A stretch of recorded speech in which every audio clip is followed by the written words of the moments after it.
Hola mis queridos hermanos y hermanas, un saludo. Aquí estamos una vez más por la gracia del Señor para tener el repaso de la lección de la escuela sabática.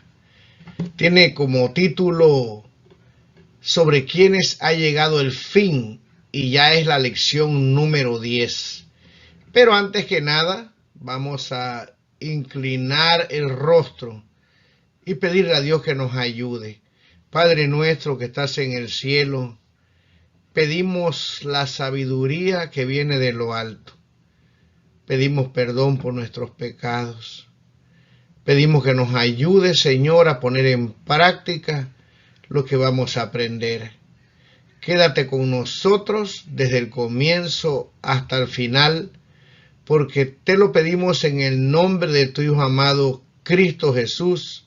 Amén. El versículo que debemos de memorizar para esta semana lo encontramos en Primera de Corintios, capítulo 10, versículo 11 y 12.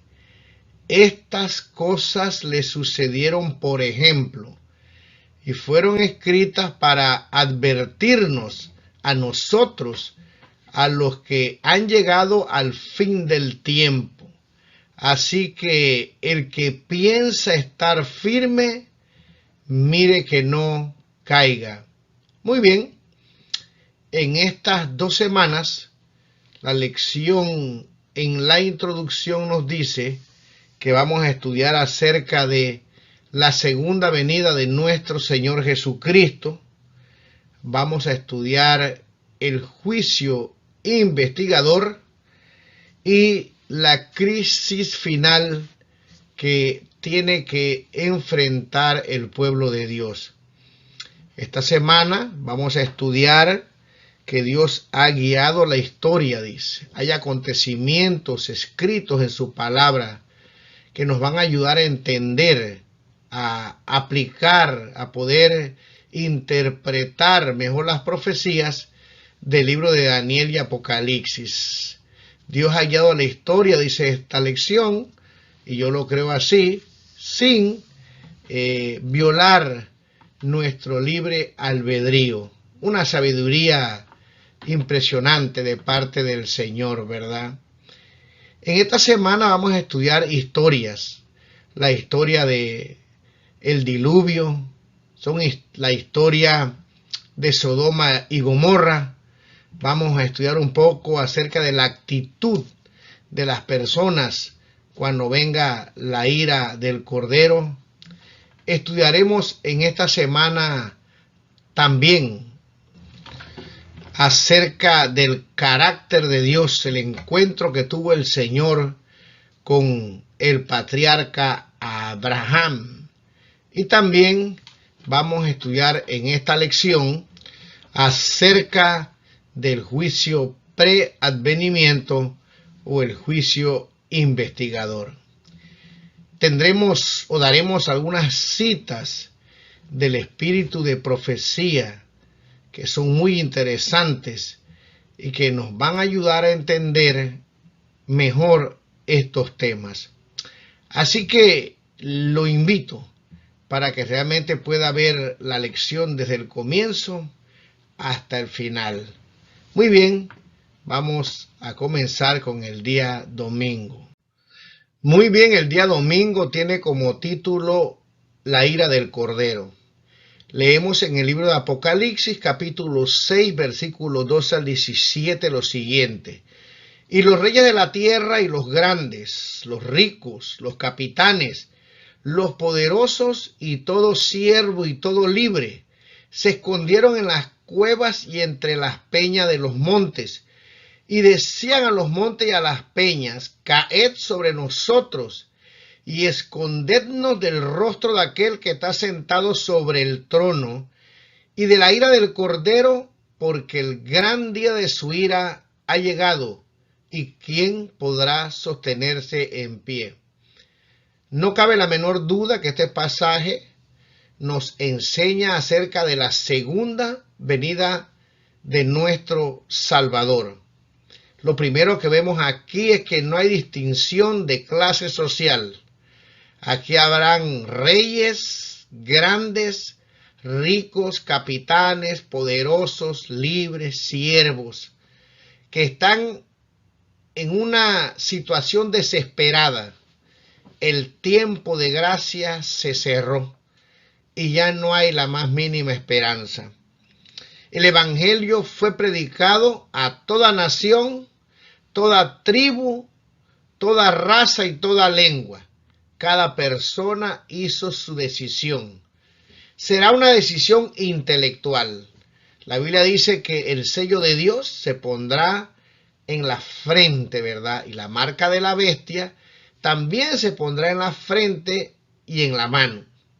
Esto es un símbolo de que hemos deliberadamente escogido de qué bando nosotros queremos estar. Por eso la lección dice que saben estas personas quién es el Cordero de Dios. Saben que ha llegado la ira de Dios.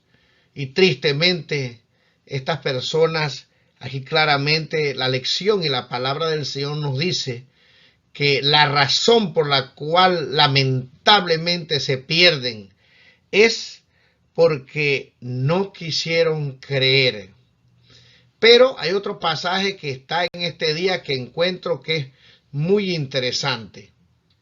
Dice su palabra, pero del día y la hora nadie sabe, ni aun los ángeles de los cielos, sino solo mi Padre. Mas como en los días de Noé, así será la venida del Hijo del Hombre. Porque como en los días de Noé, antes del diluvio, estaban comiendo y bebiendo, casándose y dándose en casamiento, hasta el día en que Noé entró en el arca, y no entendieron hasta que vino el diluvio y se los llevó a todos. Así será también la venida del Hijo del Hombre. Este pasaje para mí está hablando de un estilo de vida. No hay nada de malo en comer, beber. Por supuesto, si es alcohol, pues es malo. Pero casarse, hacen casamiento tampoco. Pero tenían un estilo de vida. Ese estilo de vida se convirtió en un estilo de vida pagano, sin Dios. Se apartaron del Señor. Noé predicó 120 años. Hubieron personas que trabajaron en el arca. Dice que a lo primero creían el mensaje, pero pasaron 10 años, 20 años, 40, 50, no pasaba nada. Se levantaron personas que se burlaban, y aún aquellos que eran familia de Noé, aquellos que trabajaron haciendo el arca, pues decidieron burlarse también, creerle. Habían hombres de ciencia que decían que nunca había llovido, que Noé estaba loco. Y finalmente, mis queridos hermanos, se acabó el tiempo de gracia. Se habían endurecido tanto con su estilo de vida que vieron los animales entrar al arca, vieron cómo esa pesada puerta se cerró y a nadie la podía abrir, ni Noé de adentro podía hacerlo. Y finalmente dice aquí que vino el diluvio y se los llevó.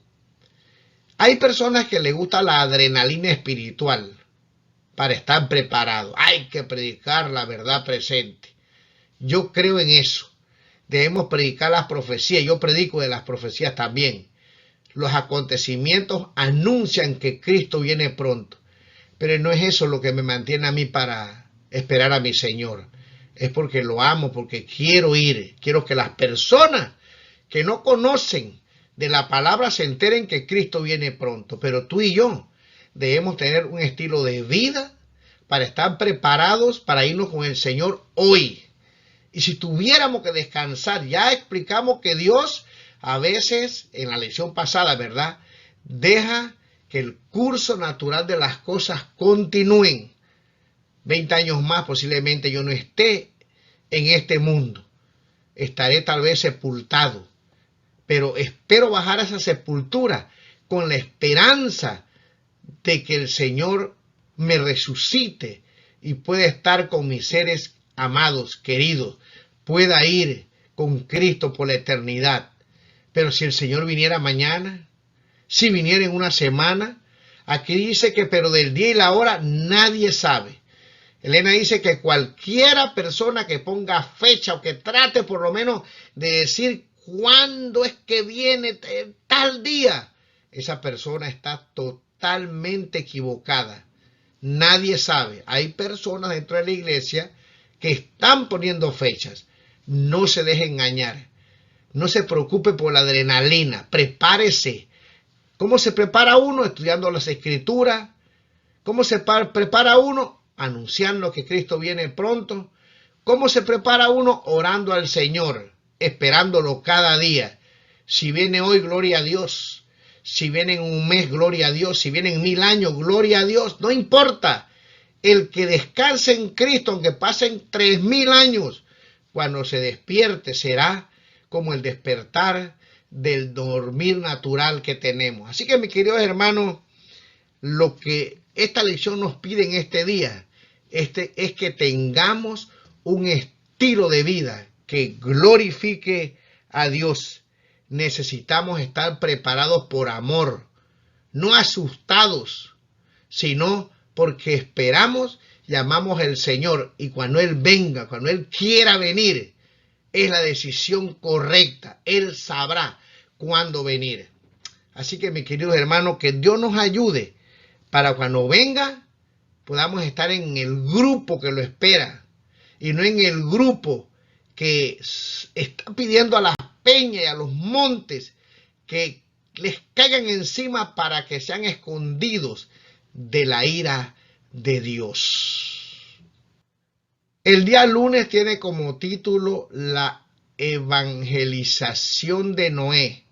Leemos Mateo 24, 37 al 39. Mas como en los días de Noé, así será la venida del Hijo del Hombre. Dice, porque como en los días de Noé, antes del diluvio, volvemos a repetir el mismo pasaje, estaban comiendo y bebiendo, casándose y dándose en casamiento, hasta el día en que Noé entró en el arca, y no entendieron hasta que vino el diluvio, y se los llevó, dice aquí, a todos. Así será también la venida del Hijo del Hombre. Alguien dijo alguna vez que la campaña de Noé fue la más larga, la más costosa y con menos frutos de la historia. Pero, mis queridos hermanos, cuando se abrió el arca y Noé pudo contemplar la destrucción de esta tierra, sus hijos y su esposa estaban salvos en ese barco que Dios le había enviado a construir. La lección nos dice que todavía la gente no se ha endurecido del todo, que hacemos campañas, hay personas que aceptan al Salvador, pero llegará un tiempo en que los corazones se van a endurecer. Llegará un tiempo en que predicaremos y no habrán tantos resultados como nos gustaría que hubieran. Pero yo quiero leerles una cita que resume lo que sintió Noé cuando pudo ver que su familia estaba salva de ese gran diluvio. Por supuesto que Noé estaba triste. Por supuesto que cuando golpeaban la puerta seguramente decían, Noé, ábrenos la puerta, que queremos entrar. Noé, soy tu tío, tu hermano. Ábreme. La puerta de la misericordia se había cerrado. Noé había predicado. La gente tomó su decisión. Pero esta cita nos dice lo siguiente. Es una cita para esas madres que no dejan de orar. Yo dirijo un ministerio de oración todos los domingos, lo invito a las 9 de la mañana, hora aquí del Pacífico, para que entre, haga sus pedidos, podamos orar por usted. Y las madres todo el tiempo en este ministerio Granito de Mostaza, hay algunas que siempre piden por sus hijos Y estoy seguro que no solo piden, sino que oran día tras día por aquellos hijos que se han ido de la iglesia con la esperanza de que regresen antes que la puerta de la misericordia se cierre. Esta cita resume este día en lo que tiene que ver con lo que Noé hizo y cómo él salvó a su familia. Dice aquí, el día de Dios revelará cuánto debe el mundo a las madres piadosas, cuando el juez se siente y se abran los libros, cuando el gran juez pronuncie el bien, buen siervo y fiel, y la corona de la gloria inmortal se coloque sobre la cabeza del vencedor. Muchos se levantarán, o muchos levantarán sus coronas a la vista de todo el universo. Quiero que se vaya imaginando esto. A la vista de todo el universo, ahí estarán los ángeles representantes de todo el mundo, estará Cristo, los redimidos, y esos muchachos se quitarán las coronas delante del universo. Dice aquí, y se las colocarán a sus madres, diciendo, ella hizo de mí lo que yo soy por la gracia de Dios. Su instrucción, sus oraciones fueron bendecidas para mi salvación eterna. Y dice aquí entonces, qué bendición tener una esposa de oración, ¿verdad? Dice aquí, con indecible gozo, los padres contemplan la corona, la vestimenta, el arpa dado a sus hijos. Los días de esperanza y temor han pasado. La semilla sembrada con lágrimas y oraciones puede haber parecido que se esparcía en vano, pero su cosecha se levanta con gozo al final. Sus hijos habrán sido redimidos. Mi querido hermano, Noé predicó 120 años. Nosotros a milagro, ¿verdad? A veces llegamos a 70. Noé predicó 120 años con la boca y con el martillo construyendo el arca. No nos cansemos de predicarle a nuestros hijos, de orar por ellos, de decirles a otros como Noé que el Señor viene pronto, que se preparen, porque al hacerlo también para otros, estamos siendo ejemplo para nuestros hijos. Si puede ser que llegue un momento que no haya frutos, no te preocupes, este no es nuestro trabajo. Lo que Dios nos ha pedido es ir como Noé y predicar la palabra del Señor. Un día Dios le dijo a Noé, entra tú y tu casa al arca, y la puerta fue sellada. Quiera Dios que podamos ser fieles, y cuando el Señor diga, vengan a mi reino, nuestros hijos, nuestras hijas, las esposas, los esposos, familiares, puedan estar allí por la eternidad. No, la campaña de Noé no fue un fracaso. Él salvó a sus hijos y estamos aquí, tú y yo, esperando a Cristo, porque Él siguió predicando la palabra del Señor. No es tiempo para desanimarse.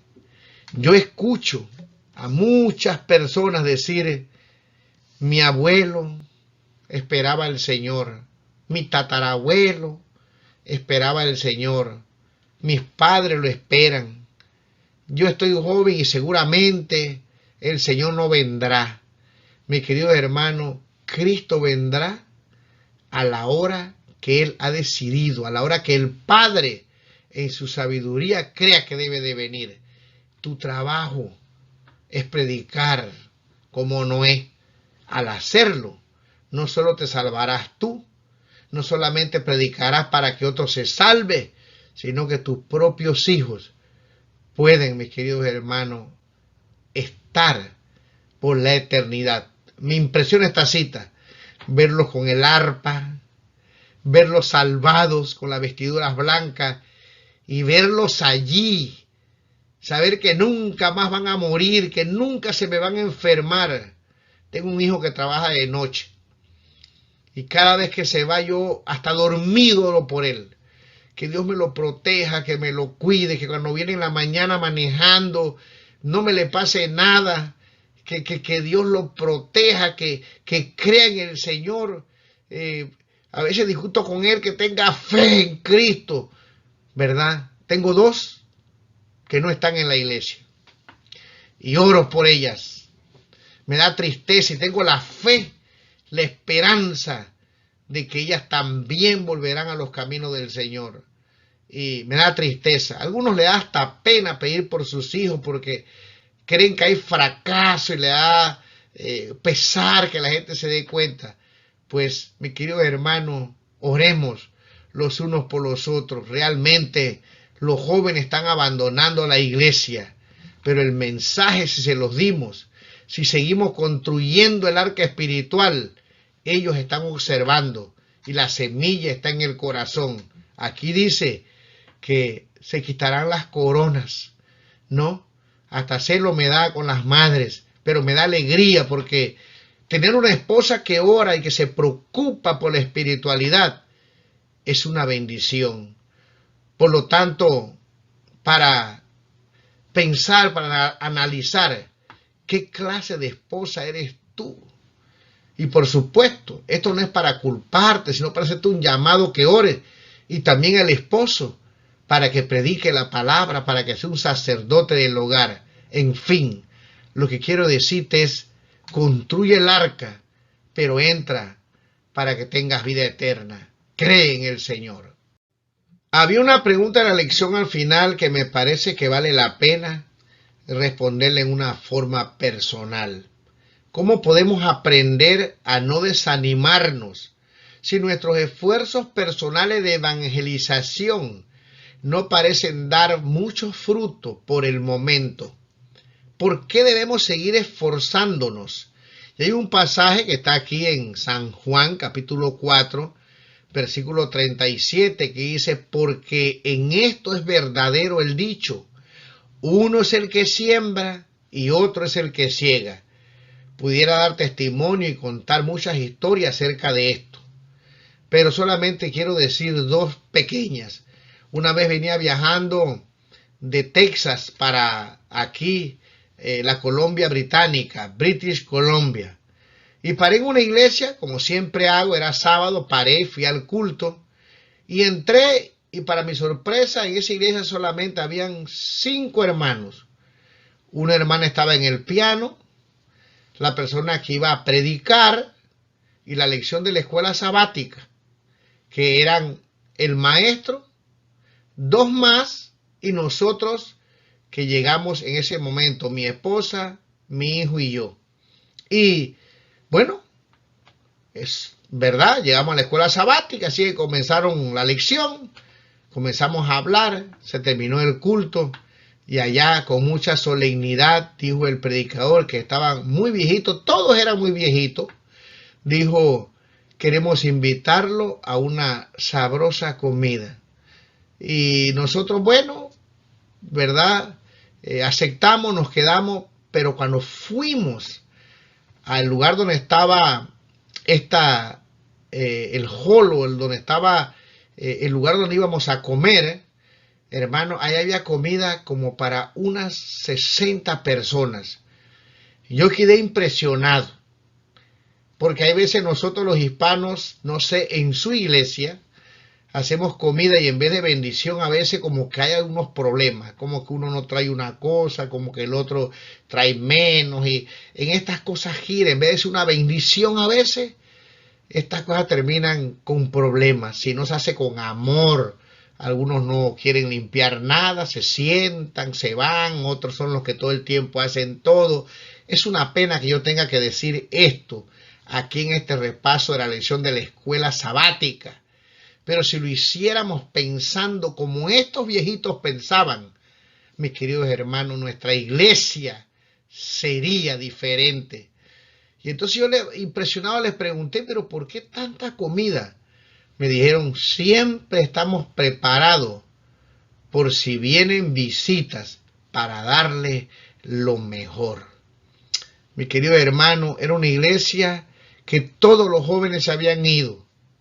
Una iglesia que estaba en un pueblo en los Estados Unidos, pero que los que estaban ahí viejitos estaban preparándose para la venida de Cristo. Imagínense si el Señor viniera en ese momento. La actitud que tenían ellos.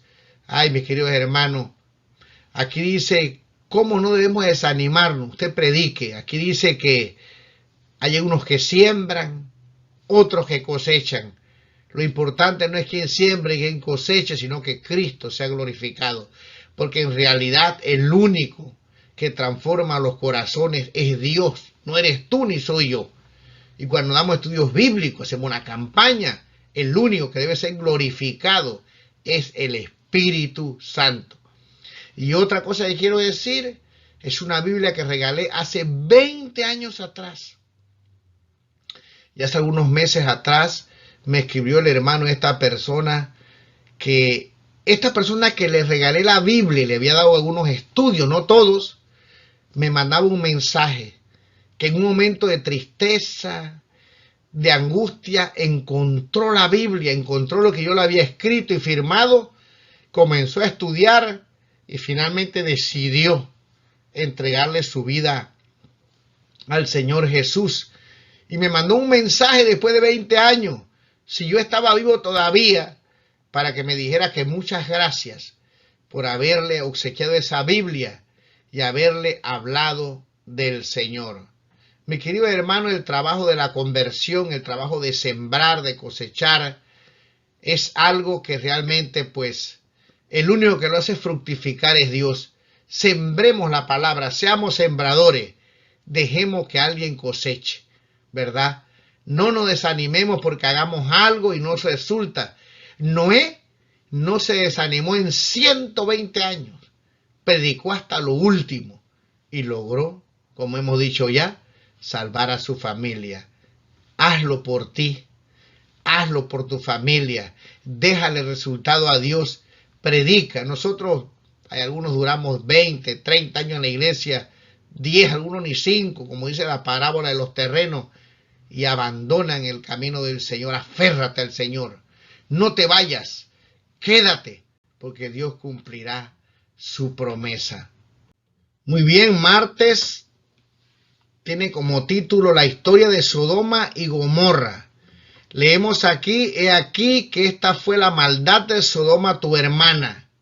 Soberbia, saciedad de pan y abundancia de ociosidad tuvieron ella y sus hijas, y no fortaleció la mano del afligido y del menesteroso, y se llenaron de soberbia e hicieron abominación delante de mí, y cuando lo vi, las quité.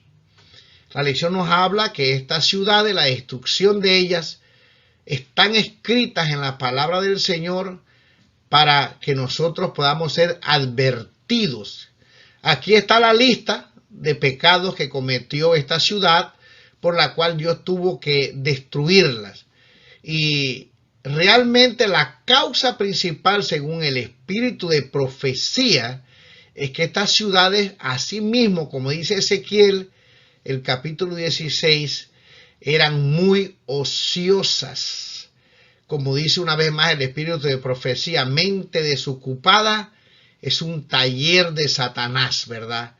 Y entonces tenían abundancia. En vez de agradecerle a Dios, compartir esa abundancia que Dios les había dado, ellos, dice aquí, ¿verdad?, no ayudaron a los afligidos y a los menesterosos, y lamentablemente esa ociosidad lo llevaron a descarriarse en los que tiene que ver en la sexualidad, ¿verdad?, en la inmoralidad. En el libro de Judas, capítulo 1, nos dice: como Sodoma y Gomorra y las ciudades vecinas, las cuales de la misma manera que aquellos, habiendo fornicado e ido en pos de vicio contra naturaleza, lo que sería la homosexualidad, fueron puestas por ejemplo sufriendo el castigo del fuego eterno. No obstante, de la misma manera, también estos soñadores mancillan la carne, rechazan la autoridad y blasfeman de las potestades. Y Judas sigue diciendo, y si condenó por destrucción a las ciudades de Sodoma y de Gomorra, reduciéndolas a ceniza y poniéndola de ejemplo a los que habían de vivir impíamente. Aquí hay una advertencia. Vamos a leer una cita del Espíritu de Profecía que nos va a ayudar a entender mejor estos pasajes. Dice aquí, escuche bien, porque a veces a mí me da ganas de cumplir esta cita que está aquí. O sea, tengo deseos a veces de obtener riquezas. Y yo pienso que la voy a usar para este canal. Comprarme equipo, cámaras buenas, hacer una mejor grabación para que las personas puedan animarse, escuchar más el mensaje.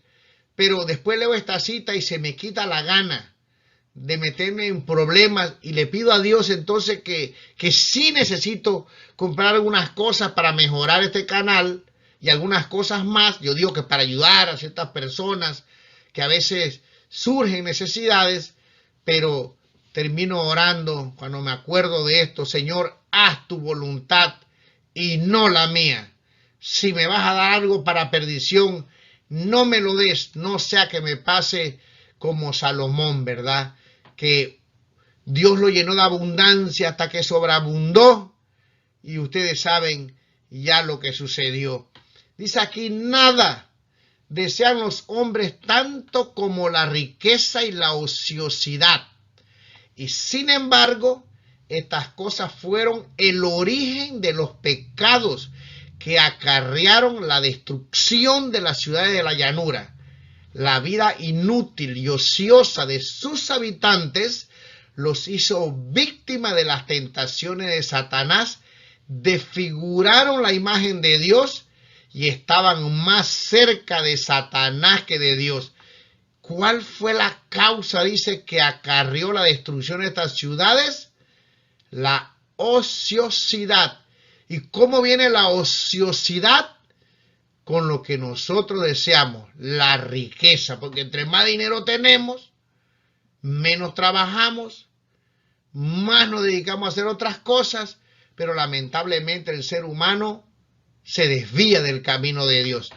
No estoy diciendo que todo el mundo haga lo mismo, pero hay que ser muy responsable para realmente recibir riquezas y utilizarlas de acuerdo a la voluntad de Dios.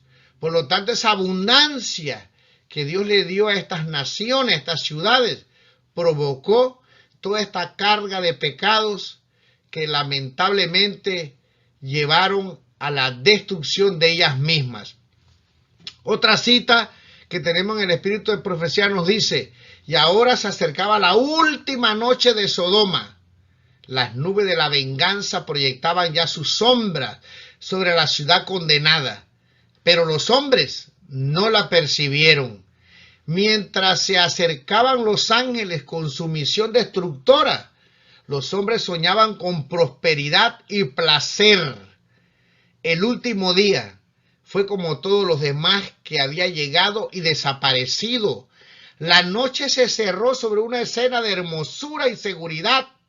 Los rayos del sol poniente crearon un panorama de incomparable belleza. La frescura del atardecer había traído fuera de las casas a los habitantes de la ciudad, y las multitudes amantes del placer se paseaban gozando de aquel momento. Me impresiona esta cita, porque dice aquí, mis queridos hermanos, que fue un día como cualquiera. Es más, podemos decir que era uno de los días tal vez más preciosos, una puesta de sol hermosa, y ve esos muchachos y esas muchachas, ese pueblo, las ciudades, salieron a ver el sol poniente, salieron con la frescura del atardecer y no se dieron cuenta que era la última noche que iban a pasar en esta tierra. ¿En qué estaban pensando en esa última noche? Estaban pensando, mis queridos hermanos, en la prosperidad y el placer. Tú y yo somos cristianos, pero cuando nos vamos a dormir, ¿en qué estamos pensando? ¿Qué es lo que viene a nuestras mentes? Prosperidad, riquezas. ¿Qué es lo que le pedimos al Señor?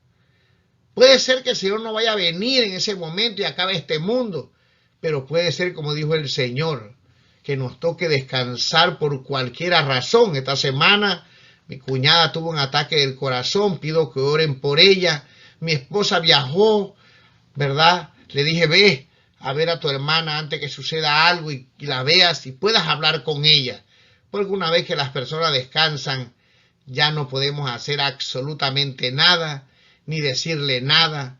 Pero la vida después del pecado, mis queridos hermanos, es una vida que en cualquier momento, dice la sierva de Dios, puede acabarse. Podemos deponer nuestra armadura. ¿En qué estamos pensando? Ojalá que nosotros podamos estar preparados y que nuestros pensamientos en realidad no tengan solamente que ver con las riquezas temporales, sino pensar en las maravillosas cosas que Dios ha preparado para todos aquellos que aman al Señor. Orar, como hemos estudiado por nuestros hijos antes de dormir, y orar para que Dios nos guíe en el camino, nos guíe a buscar las almas que necesitan salvación. Muy bien, el día miércoles tiene como título El juez de toda la tierra. Leemos en Génesis capítulo 18. Y Jehová dijo, encubriré yo a Abraham lo que voy a hacer, habiendo de ser Abraham una nación grande y fuerte, y habiendo de ser benditas en él todas las naciones de la tierra. Solamente voy a poner algunos pasajes por falta de tiempo de leerlos todos, pero usted léalos todos, ¿verdad? Lo primero que vemos aquí es que me impresiona que Dios decide pasar por donde está el patriarca Abraham. Y por supuesto leemos en la escritura que Abraham era muy hospitalario al verlos. Él no sabía que ellos eran ángeles y que estaba el Dios Todopoderoso allí, hecho, podemos decir, en forma humana, ¿verdad? Y que estaba hablando con él. Y entonces al verlo, él corre para atenderlos. Y entonces el versículo 20 dice, y entonces Jehová le dijo, por cuanto el clamor contra Sodoma y Gomorra se aumenta más y más, y el pecado de ellos se ha agravado en extremo, descenderé ahora y veré si han consumado su obra según el clamor que ha venido hasta mí, y si no, lo sabré. Dios mismo vino en persona con los ángeles, ¿verdad? El Señor Jesús. Por supuesto que el Señor Jesús lo sabe todo, los ángeles no. Ellos no lo saben todo, ellos están viendo este conflicto que se ha desarrollado a través de los siglos y como nosotros sabemos fueron a la ciudad y en una forma, digamos, provocativa. Ellos querían, ¿verdad?, que se dieran cuenta que estaban allí y finalmente estos ángeles se dieron cuenta que estas personas habían llegado a el límite de la maldad y que realmente merecían ser destruidos. Pero Dios dice no hará nada a la elección, no dice la palabra del Señor sin que se lo comunique a los siervos, los profetas, y Abraham era un profeta, de él iba a venir el Mesías, se le promete primero que Dios iba a permitirle a él, que a través de él serían benditas todas las naciones de la tierra y les revela lo que va a suceder. Su sobrino estaba allá con sus primos, o los hijos de Lot, y entonces Abraham siente un deseo de interceder. Y vamos a leer dos citas, ¿verdad?, del Espíritu de Profecía, que nos resumen este día y que nos ayudan a entender mejor la palabra del Señor. Así que entonces Jehová le revela lo que va a hacer. El versículo 21 dice, Descenderé ahora y veré si han consumado su obra según el clamor que ha venido hasta mí, y si no lo sabré. Y se acercó a Abraham y dijo, ¿destruirás también al justo con el impío? Dice la lección que Abraham arguye, ¿verdad? Diciéndole, tú eres justo. Va a probar si el Señor de verdad es justo. La lección dice que Dios no tiene que probarle nada a nadie, pero que condesciende a hablar con Abraham y le permita ver qué tenía Abraham en la mente, ¿verdad? ¿Qué es lo que quería hacer? Y entonces, dice aquí, quizá haya 50 justos dentro de la ciudad. Destruirás también y no perdonarás al lugar por amor a los 50 justos que estén dentro de él. Lejos de ti el hacer tal, que hagas morir al justo con el impío, y que sea el justo tratado como el impío, nunca tal hagas. El juez de toda la tierra no ha de hacer lo que es justo. Tremendo, ¿verdad? Le dice, tú eres un Dios justo, tú no vas a hacer algo que no es correcto. Confío que tú eres un Dios, ¿verdad? Que eres amor. Y entonces Dios permite que él siga intercediendo hasta que baja la cuenta de 10. Muchos se preguntan por qué no siguió. Me imagino que cuando Lot entró a esa ciudad, no solamente entró con la familia, si nos acordamos, tenía siervos y siervas, ya nos cabían, por eso fue que se fueron para allá y él eligió ir a esa ciudad. Así que dijo el patriarca Abraham, debe haber más de 10. Mi familia seguramente han de ser 10, 12, y con los siervos seguramente 10 sería suficiente, y si no hay 10, entonces la ciudad y estas personas deben ser destruidas, porque realmente pues no hay nada que se pueda hacer, no hay quien, ¿verdad?, siga los caminos del Señor. También llegó a esas conclusiones. La cosa es que, bueno, mi querido hermano, él intercede. Vamos a leer una cita que nos ayude a entender esto mejor. Dice aquí, el amor hacia las almas a punto de perecer inspiraba las oraciones de Abraham. Aunque detestaba los pecados de aquella ciudad corrompida, deseaba que los pecadores pudieran salvarse. Su profundo interés por Sodoma demuestra la preocupación que hemos de tener por los impíos. Debemos sentir odio hacia el pecado y compasión y amor hacia el pecador. Por todas partes en derredor nuestro hay almas que van hacia una ruina tan desesperada y terrible como la que sobrecogió a Sodoma. Cada día termina el tiempo de gracia para algunos. Cada hora algunos pasan más allá del alcance de la misericordia. ¿Y dónde están las voces de amonestación y súplica que induzcan a los pecadores a huir de esta pavorosa condenación? ¿Dónde están las manos extendidas para sacar a los pecadores de la muerte? ¿Dónde están los que con humildad y perseverante fe ruegan a Dios por ellos? Son preguntas que debemos de responder y meditar en esta hora al estudiar esta lección. ¿Oramos de verdad por aquellos que son pecadores? Aquellos que dice están pereciendo cada día sin la mínima esperanza. Nos da tristeza, ¿verdad?, ver a estas personas que no tienen el conocimiento, y nosotros conocemos las escrituras y no seguimos el ejemplo de Abraham. Esa gente de Sodoma era mala, pero Abraham sintió el deseo, dice, por amor a esas almas, de que fueran salvas. Odiaba el pecado. Aquí dice que odiaba el pecado, pero que tenía misericordia sobre aquellas personas que iban a perecer, e intercede, y Dios vio eso con agrado. Quiera Dios, hermanos, que nosotros, al ver la situación en que estamos viviendo, también nosotros podamos suplicar a Dios por esas personas que perecen cada día sin esperanza, mis queridos hermanos, y nosotros tenemos el conocimiento de la verdad. Que Dios ponga en tu corazón y el mío ese deseo, ese anhelo, ese amor que tenía Abraham por aquellos que no conocen lo que tú y yo conocemos. El día jueves, para finalizar, tenemos el juicio previo al advenimiento, o sea, el juicio investigador. Una de las doctrinas que el diablo odia más. Una de las doctrinas por las cuales hasta ministros de Dios se van de la iglesia. Pero más que todo vamos a leer pasajes aquí, donde se nos dice claramente en la Biblia que hay un juicio previo al advenimiento de Jesús. Lo hubo en la destrucción de Sodoma y Gomorra. Lo hubo en el diluvio antes de ser destruido.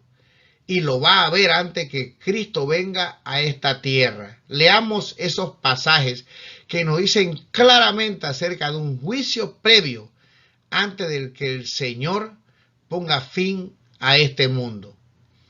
Miraba yo en la visión de la noche, y he aquí con las nubes del cielo, venía uno como hijo de hombre, que vino hasta el anciano de días, y le hicieron acercarse delante de él, y le fue dado dominio, gloria, reino, para que todos los pueblos, naciones y lenguas le sirvieran. Su dominio es dominio eterno que nunca pasará, y su reino uno que no será destruido, hasta que vino el anciano de días y se dio el juicio a los santos del Altísimo, y llegó el tiempo y los santos recibieron el reino. Permítanme explicarle esto del juicio rápidamente. El juicio tiene 3 fases.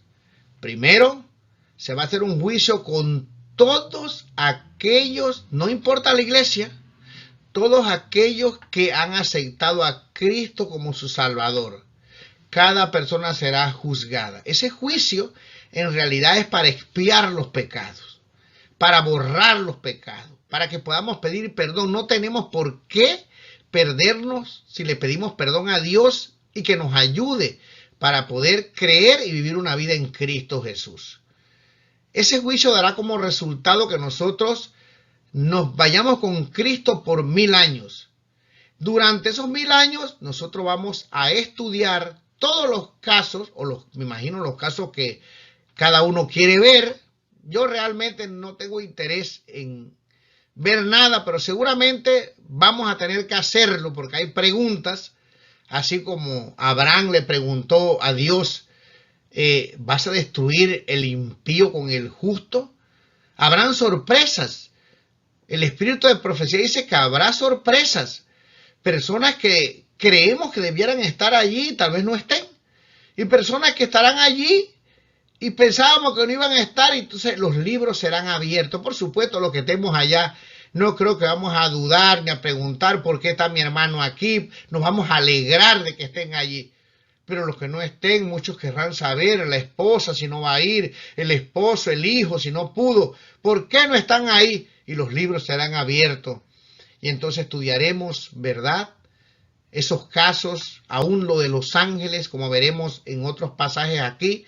Y entonces vendrá la segunda parte del juicio, donde en ese juicio finalmente se levantarán aquellos que se han perdido y serán destruidos por la eternidad.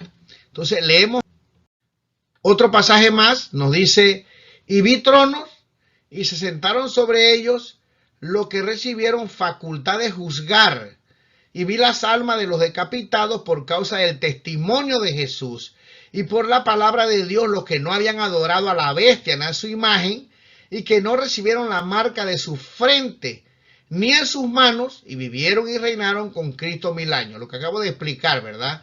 La segunda parte del juicio será ver qué fue lo que sucedió con los que no están ahí. Aquí claramente se nos dice que estarán los que murieron en Cristo, los que fueron decapitados, y los que pasaron el tiempo último, cuando estaba la ley dominical, el decreto de muerte, que no adoraron a la imagen ni a la bestia, y estarán con Cristo, todos vivos, revisando durante 1000 años todos los casos. En última parte es cuando Dios finalmente dé el veredicto final sobre aquellos que quedaron en la tierra durante 1000 años y se llama el juicio ejecutivo, donde serán destruidos por la eternidad.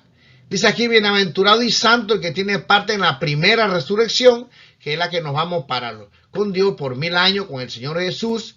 Dice, la segunda muerte no tiene potestad sobre estos, sino que serán sacerdotes de Dios y de Cristo, y reinarán con él 1000 años. O sea que van a haber dos resurrecciones. La primera es la que nos vamos con el Señor. La segunda resurrección es cuando Cristo viene, después de que acabamos el juicio. Y finalmente, ya estudiamos eso la semana pasada, el diablo los va a engañar, van a atacar la ciudad y entonces, pues, delante de nosotros veremos un lago de fuego con personas que lamentablemente por no haber aceptado a Cristo, por no haber confesado, por no haber aceptado la sangre salvadora, tristemente perecerán. Dice aquí otro pasaje, ¿o no sabéis que los santos han de juzgar al mundo? Y si el mundo ha de ser juzgado por vosotros, ¿soy indigno de juzgar cosas muy pequeñas? Claramente aquí se nos dice que vamos a juzgar. Hay un juicio, ¿verdad?, que se está llevando a cabo ahora para llevarse a los fieles, y habrá un juicio con los fieles para decretar, ¿verdad?, que los culpables lamentablemente serán destruidos. Y dice aquí, así que no juzguéis nada antes de tiempo, hasta que venga el Señor, el cual aclarará también lo oculto de las tinieblas y manifestará las intenciones de los corazones, y entonces cada uno recibirá su alabanza de Dios. No se preocupe, el Señor Jesús dijo que todo será revelado en aquel día. Mis queridos hermanos, hoy hay tanta maldad, hay mucha confusión, pero el juez de toda la tierra no se equivocará en el veredicto, y usted podrá ver allí la vida de cada persona. Hay como una fotocopia de cada uno en el cielo, y usted podrá ver qué fue lo que sucedió, las oportunidades que se le dio para que se arrepintiera, las veces que la rechazó, las maldades que hizo en la noche más oscura que nadie sabe. Pero aún eso, si le pides perdón al Señor, si has hecho algo, Dios te perdona. Vamos a leer unas 2 citas para ir concluyendo, donde se nos va a quedar muy claro esto. Pero bueno, hay otra pregunta que hay aquí que me llamó la atención antes de leer las citas, que creo que vale la pena que la analicemos. Imagina que todos tus secretos estén expuestos ante nuestro santo Dios en ocasión del juicio. ¿Cuál es tu única esperanza en ese momento? Bueno, si aceptaste a Cristo, tus secretos no van a estar expuestos, porque Dios va a borrar todos los pecados. Los secretos van a estar expuestos de aquellos que se van a perder por la eternidad. No te preocupes, que si aceptaste a Cristo, dice que Él borra los pecados, los tira al fondo de la mar, y usa otras analogías para que nosotros podamos estar seguros que en ese día del juicio tus pecados no se van a saber porque fueron borrados por la sangre de Cristo. Realmente a los que se le va a saber los secretos son aquellos que no acepten a Jesús. Eso es terrorífico, ¿verdad? Yo estaba explicando esto y un hermano dijo, yo me arrepiento aquí ahora mismo. Que Dios me perdone, no quiero que se sepan mis secretos. Pido perdón a Dios. Eso será un momento terrible, el que se revele por qué tú no estás en el cielo, lo que has hecho. Pero no tenemos por qué pasar por eso. Yo te hago el llamado sinceramente, porque todos hemos cometido errores. Todos tenemos problemas y hemos hecho algunas cosas peores según nuestro criterio. Pero si tú le pides perdón a Dios, tenemos un abogado que dice que si confesamos, Él es fiel y justo para perdonarnos y limpiarnos de toda maldad. Nadie tiene que saber tus secretos, tus fracasos, tus luchas, tus debilidades. Yo te animo, si no eres adventista del séptimo día, que aceptes a Cristo, que busques la iglesia, que estudies su palabra. Dios tiene perdón para ti. Para eso está Cristo en el cielo. Y muy pronto nos iremos con Él a morar esos 1000 años. Ahora sí, vamos a leer estas 2 citas que se nos acabó el tiempo. Mientras Jesús intercede por los súbditos de su gracia, Satanás los acusa ante Dios como transgresores. El gran seductor procuró arrastrarlos al escepticismo, hacerles perder la confianza en Dios, separarse de su amor y transgredir su ley. Ahora él señala la historia de sus vidas, los defectos de carácter, la falta de semejanza con Cristo, lo que deshonró a su Redentor, todos los pecados que les indujo a cometer, y a causa de esto los reclama como súbditos o como sus súbditos. Pero gloria a Dios, Jesús no disculpa sus pecados, pero muestra su arrepentimiento y su fe, y reclamando el perdón para ellos, levanta sus manos heridas ante el Padre y los santos ángeles, diciendo: los conozco por sus nombres, los he grabado en las palmas de mis manos. Los sacrificios de Dios son el espíritu quebrantado, al corazón contrito y humillado no despreciarás tú, oh Dios. Salmo 51:17. Y al acusador de su pueblo le dice: Jehová te reprenda, oh Satán. Jehová, que ha escogido a Jerusalén, te reprenda. ¿No es este un tizón arrebatado del incendio? Cristo revestirá a sus fieles con su propia justicia para presentarlos a su Padre como una iglesia gloriosa, no teniendo mancha ni arruga ni cosa semejante. Sus nombres están inscritos en el libro de la vida, y de estos escogidos está escrito: andarán conmigo en vestiduras blancas, porque son dignos. Gloria a Dios. Una cita más, solo me quedan 3 minutos porque está programado por 1 hora.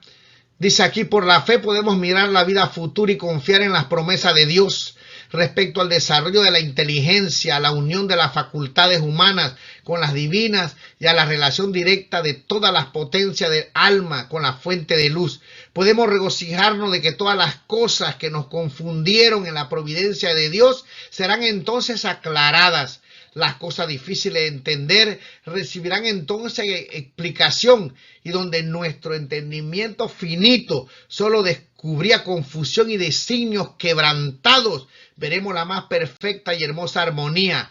Ahora vemos oscuramente como por medio de un espejo, mas entonces cara a cara. Ahora conozco en parte, pero entonces conoceré a sí mismo como también soy conocido. Mis queridos hermanos, les deseo que pasen un feliz sábado. Si cree que hemos dicho algo aquí que puede ayudar a otro, le pido que comparta la lección, que se suscriba. Aquí en esta lección podemos resumir que Dios nos advierta a través de historias y relatos de la Biblia lo que está a punto de acontecer, pero esas historias también nos dicen que tenemos esperanza, que algún día se acabará el pecado, que algún día sabremos por qué hubo tanta desilusión, sufrimientos, a veces fracasos, que en realidad, si estamos en las manos de Dios, Él los guió para nuestro propio bien. Que Dios nos ayude, mis queridos hermanos, para predicar la palabra, decirles a otros que el Señor viene, que se puedan preparar. Que Dios te bendiga. Como dije una vez más, comparte la lección y nos vemos el próximo sábado.